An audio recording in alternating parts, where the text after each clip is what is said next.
La decadencia abasí. El gobierno abasí, presa de constantes revueltas interiores, intentó por todos los medios contener las fuerzas de desintegración que iban apareciendo en todo el imperio. Para asegurar la defensa de este, los generales turcos y sus tropas mercenarias recibieron tierras, a condición de que pagaran las rentas al tesoro, en el sistema del ICTA, pero a partir de entonces los mercenarios actuaron más por interés propio que para el Estado abasí. En vano, califas como Al-Mu'taz 866-869 y Al-Muta'adi 869-870 practicaron una política anti-chiita rigurosa, no llegaron a reinar lo suficiente como para obtener resultados y eliminar la amenaza. La propaganda chiita penetró hasta en los medios gubernamentales. El visir Ismail ibn Bulbul hizo entrar en la Cancillería a los Banu Furta, chiitas convencidos que alcanzaron un lugar preponderante. Uno de ellos, Ali ibn al-Furad, llegó incluso a convertirse en visir y favorizó ampliamente a sus correligionarios. Hacia la misma época se asistió en Bagdad a una lucha de influencia entre los teólogos hanbalíes y los místicos. Entre estos últimos se hallaba el famoso Al-Ayyai, cuyas teorías parecieron tan revolucionarias y amenazantes para el orden establecido que fue finalmente ejecutado en 922, mientras el gran historiador árabe Tabiri se hizo sospechoso y murió al año siguiente. Los desórdenes religiosos sociales iban en aumento y en 936 el califa al-Radi entregó al gobernador de Basra, Muhammad ibn Raik, plenos poderes políticos y militares con el nuevo título de Amir al-Umara, mientras que él se limitaba al papel del jefe religioso de todos los creyentes.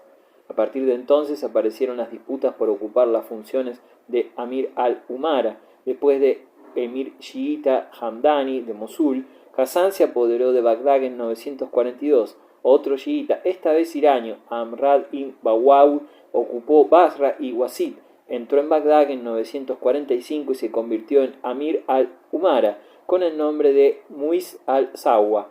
Liquidó al califa, nombró a otro más dócil y fundó la dinastía de los emires buyíes.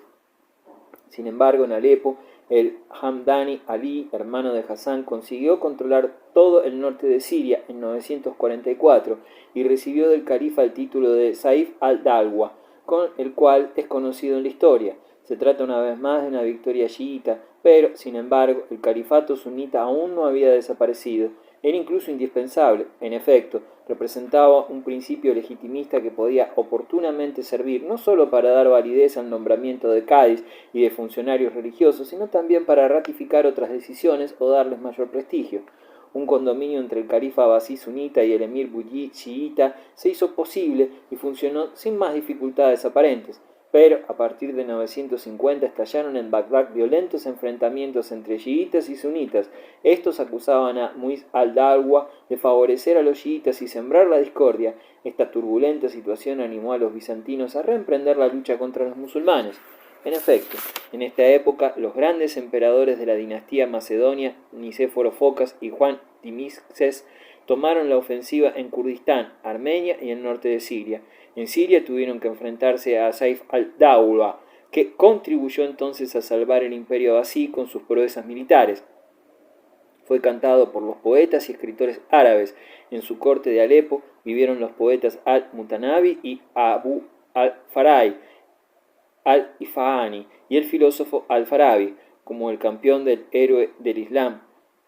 Los combates que libraron bizantinos y árabes no dieron lugar a modificaciones territoriales importantes, por el contrario, contribuyeron a desarrollar en ambos un sentimiento nacional, al mismo tiempo que una cierta estimación recíproca que se tradujo en la creación de personajes legendarios, Digenis Ácritas por un lado y Sayyid Batal Ghazi por el otro, expresiones del genio de cada uno de estos dos pueblos en estrecha relación con el otro. En cuanto a los califas abasíes sin ninguna autoridad, dejaron la realidad de su poder a sus visires buyíes, que fundaron una auténtica dinastía. Uno de ellos, Adud al-Dalwa, dueño de Irak, que a Irán tomó el título de sultán, y de Sansaya, títulos de origen iraño, destinados a poner de manifiesto sus poderes. Desde el Mediterráneo hasta el Jurasán triunfaba el chiismo, pero el transcurso de los últimos años del siglo X, el sunismo volvió a la ofensiva en todo el oriente musulmán, con el turco Mahmud de Gazna, ofensiva que continuó en el siglo XI, siempre por instigación de los turcos, quienes finalmente consiguieron hacer triunfar al sunismo. Por el contrario, en el occidente musulmán, excepto durante el período del califato de Ifriqiya, el chiismo no pudo ocupar las posiciones del sunismo. En el oriente musulmán se localizaron las fuerzas de transformación más importantes, llegados como grupos nómadas expulsados del Asia Central por los chinos y los mongoles, más tarde reclutados como mercenarios y posteriormente islamizados. Los turcos aportaron al Islam una oleada de renovación que se tradujo finalmente en una nueva oleada expansionista. En pleno apogeo, el mundo turco musulmán logró alcanzar una extensión bastante superior a la de los imperios anteriores.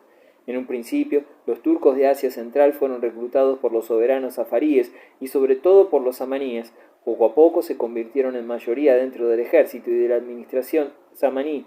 Eliminaron esta dinastía y crearon una nueva bajo el mandato de un destacado jefe, Mahmud al-Subtekin, 999-1025, la cual estableció en Ghazna, Afganistán.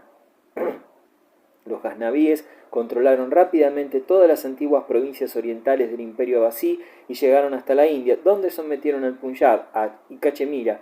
Por otra parte, la corte de Ghazna resultó particularmente brillante. Por lo general se ha imaginado al turco como un rudo guerrero, lo cual pudo ser cierto en algunos aspectos. Sin embargo, fue también un buen administrador. El estado selyúcida sería un buen ejemplo, al igual que los otomanos posteriormente, y un ser apasionado por la cultura. Así fueron contemporáneos de Muhammad de Ghazna dos de las personalidades más destacadas del pensamiento musulmán, el poeta Firdausi, autor de Shahnameh, el libro del rey, y al-Wirini, indudablemente uno de los espíritus más curiosos de todos los tiempos. Pero después de los gaznavíes entraron en el mundo musulmán otras tribus turcas, entre las que destacó un importante grupo de turcos, Oghuz, del que formaba parte la tribu que tomó su nombre de su epónimo, Seljuk, de los selyúcidas. Estos fueron particularmente activos o incisivos, pues después de haber derrotado a los gaznavíes en 1025 y de haberlos rechazado hacia el este, ocuparon el Jurasán e Irán, donde su jefe, Tugril Bey, instauró su puesto de mando en Isfahán. Sunitas convencidos, los selyúcidas eliminaron a los chiitas y especialmente a los últimos buyíes, que se encontraban lejos de su pasado esplendor. A continuación penetraron en Irak y llegaron a ocupar Bagdad en 1055, convirtiéndose entonces en defensores y protectores del califato abasí. Satisfecho con poder contar con una fuerza segura frente a los fatimíes, concedió a Tugril Bey el título de sultán. Poco después, Tugril Bey dio pruebas de su poderío y de su agradecimiento, venciendo a otro turco, Basasiri, quien, aunque solo pudo momentáneamente, había conseguido penetrar en Bagdad y pronunciar la jutba en nombre del califa fatimí. La ascensión turca ya no pudo ser detenida. Durante la segunda mitad del siglo XI, los sucesores de Tugril Bey se mostraron como los defensores del Islam suní, en particular al eliminar a los fatimíes o a sus aliados de Siria. Gracias a ellos, la expansión musulmana tomaría un nuevo impulso. Selyúcidas y mongoles. Después del siglo ismaelita del Islam, la mitad del siglo XI señala un cambio decisivo en la historia del mundo musulmán. La aparición en el primer plano de la escena política de los turcos selyúcidas sunitas, expulsando al chiismo hasta entonces preponderante, buyíes y fatimíes, impusieron en los países conquistados nuevos modos de pensar y de vivir, sin esperar a Occidente, en donde Barbería se liberaba de la tutela oriental. Desde entonces, Oriente y el Magrib se vuelven la espalda.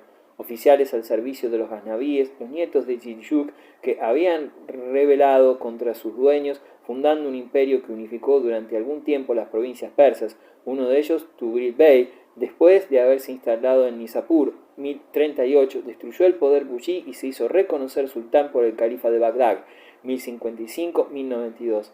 Los tres grandes sultanes selyúcidas, Tugril Bey, al-Aslan y Malik Shah, ayudados por el visir persa Nizam al-Mulk, realizaron una obra importante. No solo dotaron a su imperio de una organización política y social que servía de modelo a todo el oriente musulmán, sino que se convirtieron en todos los frentes en defensores del Islam sunita y, no contentos con haber liberado al califa abasí del yugo de los buyíes chiitas, aniquilaron la acción de las sectas y se esforzaron por reemprender la enseñanza de la ortodoxia. fundación de Madrasa, invadiendo el Asia Menor, que arrebataron a los bizantinos, establecieron igualmente su dominio en la Siria fatimí, 1070, hasta el momento en que la llegada de las cruzadas transformó el cercano oriente, introduciendo principados francos, 1099, que se mantuvieron durante más de 2 siglos. A la muerte de Malik Shah, el imperio selyúcida, dividido entre sus hijos y sus hermanos, empezó a disgregarse y a desmoronarse. Los gobernadores de provincias se emanciparon y se formaron dinastías locales en Siria, Mesopotamia, Armenia y Persia. Las de los seguíes de la Alta Mesopotamia, representada por Nur al-Din, 1146-1173, que extendió su poder a toda Siria, se distinguió en su lucha contra los francos, reemprendida pronto por Salah al-Din, Saladino, 1169-1193, fundador de la dinastía Yubí de Egipto, quien una vez conseguida la sucesión de Nur al-Din se apoderó de Jerusalén, 1187. Una sola rama selyúcida consiguió mantenerse hasta la invasión mongol, la de los sultanes de Rum, 1092-1327 en Asia Menor, capital Konya. La irrupción de las tropas mongolas, que puso término a la existencia ficticia del califato de Bagdad a mediados del siglo XIII, marca un nuevo cambio en la historia del oriente musulmán. El imperio de los mongoles, llamados tártaros por los árabes, había sido fundado por Gengis Khan, 1167-1227, quien después de haber unificado Mongolia y de haber hecho incursiones en China, empezó en 1209 a penetrar en tierras musulmanas, Turquestán, Transoxiana, Irán, derribando los principados y reinos en los que estaban divididos entonces dichas regiones y arrasándolo todo a su paso. A su muerte, el califato de Bagdad, los ayubíes y los selyúcidas del Rum constituían los últimos obstáculos para la unificación completa de Asia. En 1257, Hulagu, hermano del gran Khan del momento y dueño de Persia, se apoderó de Bagdad, donde hizo matar al califa y a su familia. Al año siguiente, Alepo y Damasco caían en sus manos. Estos mongoles, muy tolerantes a pesar de la barbarie de sus tropas, no estaban islamizados. Hulagu, budista, era hijo y esposo de cristianos, y los turcos a quienes mandaba eran nestorianos en su mayoría. Así fue posible su alianza con los cruzados contra el último poderío musulmán en Oriente, el de los mamelucos de Egipto. La cultura árabe, desarrollo intelectual y científico. Desde la gestación del imperio, los árabes sostuvieron relaciones directas con las civilizaciones china, india, bizantina y persa. El contacto establecido a través de los viajes y el comercio provocó una relación intensiva y estrecha con estas. Por otra parte, los árabes se constituyeron en los herederos del legado cultural de todas las antiguas civilizaciones desarrolladas en el Oriente Medio. La población arábiga que habitaba el cercano Oriente desde el origen de las civilizaciones en la antigüedad se reencontró con sus raíces árabes con la expansión islámica. Es por ello que la lengua árabe se convirtió rápidamente en el idioma común, sumando esto a su cualidad de lengua religiosa y administrativa. Este reencuentro fue el impulso que hizo germinar una gran civilización árabe islámica que, tomando elementos de otras culturas, lo fundirá con el puro arabismo para dar nacimiento a una gran civilización. Es decir, la gran expansión árabe iniciada desde la península arábiga con el califato ortodoxo y llevada a sus máximos límites por los omeyas fue la última gran oleada del pueblo árabe desde la península, su lugar de origen, hacia todo el cercano oriente arábigo, despertando su conciencia de unidad y con ello sus fuerzas creativas, y allí el inicio de un gran desarrollo en todos los ámbitos de la cultura. Todas las regiones del imperio estaban en el más estrecho contacto cultural y comercial entre sí, por lo que cualquier producción cultural de importancia en un país pasaba pronto a ser propiedad común de los creyentes en otros territorios. Como resultado de ello, al cabo de un siglo, el mundo del Islam llegó a ser el crisol y el vehículo de una de las civilizaciones y culturas más importantes del mundo. Completadas las fases principales en la conquista musulmana, el tremendo estímulo colectivo de los árabes por crear encontró entonces nuevas expresiones, fructificando en una rica cosecha de realizaciones técnicas, científicas, industriales, económicas, sociales y sobre todo literarias, artísticas y filosóficas. Establecieron así los fundamentos de una parte muy importante de nuestra cultura actual y la civilización de Occidente. Fue durante el califato abasí cuando germinó un extraordinario desarrollo intelectual y científico que apareció en los últimos decenios del siglo VIII y perduró hasta finales del siglo XI, siendo el noveno el siglo de oro.